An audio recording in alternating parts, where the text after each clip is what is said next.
Bonsoir. Avant de parler de l'avenir, on va parler du passé. Comment l'avez-vous trouvé, cette équipe monégasque, championne de France pour la 2e année consécutive? Ah ben là, y a pas, sur les finales, il n'y a pas grand-chose à dire. Elle a fait plus que le métier. Elle a remis à sa place cette équipe de Paris. Malheureusement pour elle, on peut dire qu'elle ne gagne que le championnat de France, alors qu'elle est quand même formatée et équipée pour gagner sur plusieurs tableaux. Mais bon, malgré la saison, et puis surtout, il y a cet événement important que Mike James devient le meilleur marqueur de l'Euroleague. Donc je pense que ça a été très compliqué pour lui à gérer, et peut-être même aussi à travers lui un peu au club. Mais non, Monaco reste l'ogre numéro 1 du championnat de France. Oui, donc vous l'avez dit, on est d'accord, ça a été une superbe saison.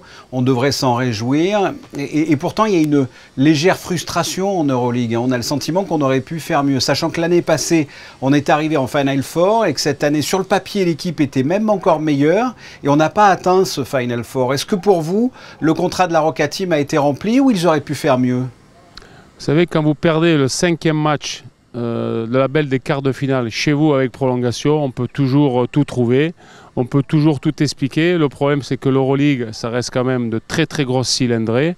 Monaco l'année dernière, certes, était qualifié pour l'Euroleague. Là, ça se joue à 5 minutes près. On peut pas dire que voilà, ce soit déshonorant pour Monaco. Le problème, c'est que ça reste des grosses équipes. Ils ont fait partie des favoris. Je pense qu'ils feront partie des favoris l'année prochaine parce que vu le recrutement qui est en train de s'opérer, je pense qu'ils ont goûté à l'excellence. Voilà, de re-signer Mike James, de faire venir Calates, d'avoir Mirotic dans les tuyaux.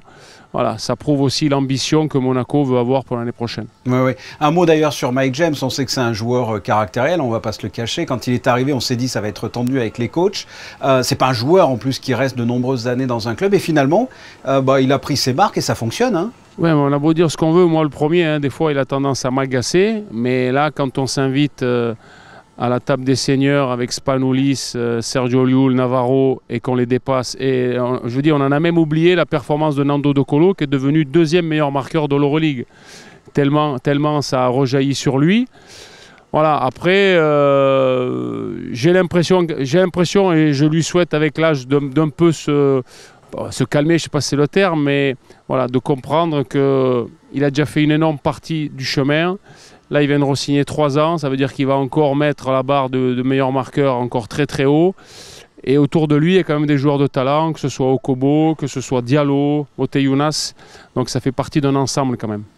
Vous l'avez évoqué, hein, la saison prochaine, il y aura une nouvelle recrue, Nick Calates. C'est un joueur qui va faire énormément de bien là aussi. Ah ben, plus qu'énormément. En plus, je pense que c'est pas un secret, ils s'apprécient. Ils ont été coéquipiers au Pana. Sur le quart de finale contre le Fenerbahçe, Mike James n'a pas tenu non plus son rang et quelque part il le doit à la bonne performance de Calates qui le connaît très bien et qui n'a pas arrêté de l'embêter en défense. Voilà, donc non, ça reste une super recrue, joueur référencé pour l'Euroleague, passeur hors pair, meilleur passeur de la compétition. Voilà, il va rentrer dans cette rotation comme s'il avait toujours appartenu à cette équipe parce que ces garçons-là, ça rentre vite dans la rotation et je pense que Mike James, ça va lui amener une forme de sécurité, ils vont pouvoir jouer à 2, c'est un vrai meneur de jeu, non, c'est plus qu'une plus-value énorme pour la Roca Team. C'est clair, ça va être le meilleur passeur de toute l'histoire de l'Euroleague qui va jouer avec le meilleur marqueur de l'histoire de l'Euroleague. On est carrément sur une Dream Team presque. Ah ben ça prouve les ambitions, je reviens à votre première question, ça prouve les ambitions élevées de Monaco. Voilà, ça reste une équipe attractive, ça reste un endroit attractif qui a montré cette année et l'année dernière, même l'année d'avant, voilà, que ce n'était pas le hasard.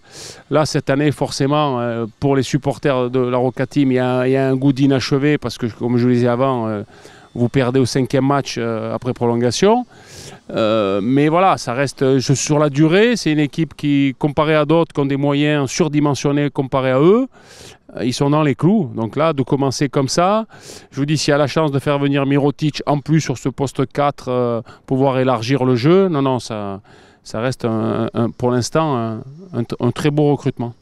Avec une super saison probablement à venir. Laurent Sierra, merci d'avoir répondu à mes questions. Merci à vous.